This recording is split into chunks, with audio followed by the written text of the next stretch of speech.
নজর রাখবো পরবর্তী সংবাদে। চলাচলের অনুপযুক্ত রাস্তা যা সংস্কারের দাবিতে এবার সরব হলেন এলাকাবাসী।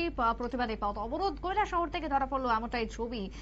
ইরানি থানা সংলগ্ন রাস্তা, যেখানে টায়ার জ্বালিয়ে সড়ক অবরোধে সামিল স্থানীয়রা। অবরোধের ফলে ব্যাহত হলো স্বাভাবিকভাবে যান চলাচল। দুর্ভোগ চরমে, কি অভিযোগ অবরোধকারীদের শুনুন। দুরবস্থা, এর জন্য আমরা আন্দোলন করছি, কিন্তু কিল্লাবাজার থেকে বাবুরবাজার অব্দি রাস্তা ঠিক হয়েছে, এরপরে বাবুরবাজার থেকে ইরানি বাজার পর্যন্ত রাস্তা ভালো হয়নি, খুব দুরবস্থা, ভাঙ্গা। আমরা এর জন্য আন্দোলনও বসেছি আজকে। এই যতক্ষণ এই রাস্তার পিডব্লিউডির কোনো কর্তৃপক্ষ এখানে না আসে ততক্ষণ পর্যন্ত আমরা এখানে আন্দোলন চলবেই। আর খুব দ্রুত